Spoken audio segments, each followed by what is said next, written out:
एक बार सुमेरु पर्वत पर बैठे हुए ब्रह्मा जी के पास जाकर देवताओं ने उनसे अविनाशी तत्व बताने का अनुरोध किया। शिव जी की माया से मोहित ब्रह्मा जी उस तत्व को न जानते हुए भी इस प्रकार कहने लगे, मैं ही इस संसार को उत्पन्न करने वाला स्वयंभू अजन्मा एकमात्र ईश्वर अनादि भक्ति ब्रह्म घोर निरंजन आत्मा हूँ। मैं ही प्रवृत्ति और निवृत्ति का मूलाधार सर्वलीन पूर्ण ब्रह्म हूँ। ब्रह्मा जी ऐसा कि पर मुनि मंडली में विद्यमान विष्णु जी ने उन्हें समझाते हुए कहा कि मेरी आज्ञा से तो तुम सृष्टि के रचयिता बने हो, मेरा अनादर करके तुम अपने प्रभुत्व की बात कैसे कर रहे हो।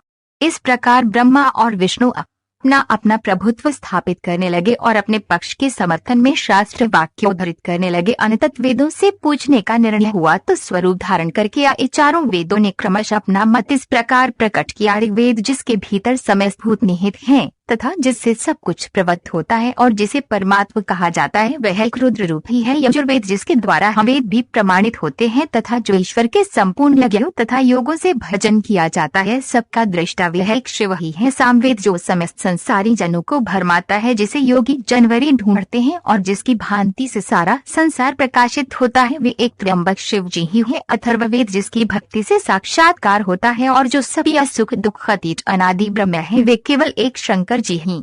विष्णु ने वेदों के इस कथन को प्रताप बताते हुए नृत्य शिवा से रमण करने वाले दिगंबर पीतवर्ण धूले धूसरित प्रेमनाथ को वेटाधारी सर्वावेष्टित विपन वाहिनी संग शिव जी को पर ब्रह्म मानने से इनकार कर दिया। ब्रह्मा विष्णु विवाद को सुनकर ओंकार ने शिव जी की ज्योति नृत्य और सनातन पर ब्रह्म बताया, परंतु फिर भी शिव माया से मोहित ब्रह्मा विष्णु की बुद्धि नहीं बदली। उस समय उन दोनों के मध्य आद्यंत रहित एक ऐसी विशाल ज्योति प्रकट हुई कि उससे ब्रह्मा का पंचम सिर जलने लगा। इतने में त्रिशूलधारी लोहित शिव वहां प्रकट हुए तो अज्ञानतावश ब्रह्मा उन्हें अपना पुत्र समझकर अपनी शरण में आने को कहने लगे। ब्रह्मा की संपूर्ण बातें सुनकर शिव जी अत्यंत क्रुद्ध हुए और उन्होंने तत्काल भैरव को प्रकट कर उससे ब्रह्मा पर शासन करने का आदेश दिया। आज्ञा का पालन करते हुए भैरव ने अपनी बाहिनी उंगली के नागर से ब्रह्मा जी का पंचम सिर काट डाला। भयभीत ब्रह्मा शतरुद्र का पाठ करते हुए शिव जी के शरण हुए। ब्रह्मा और विष्णु दोनों को सत्य की प्रतीति हो गई और वे दोनों शिव जी की महिमा का गान करने लगे। यह देखकर शिव जी शांत हुए और उन दोनों को अभ्यदान दिया। इसके उपरांत शिव जी ने उसके भीषण होने के कारण भैरव और काल को भी भयभीत करने वाला होने के कारण काल भैरव तथा भक्तों के पापों को तत्काल नष्ट करने वाला होने के कारण पाप भक्षक नाम देकर उसे काशीपुरी का अधिपति बना दिया। फिर कहा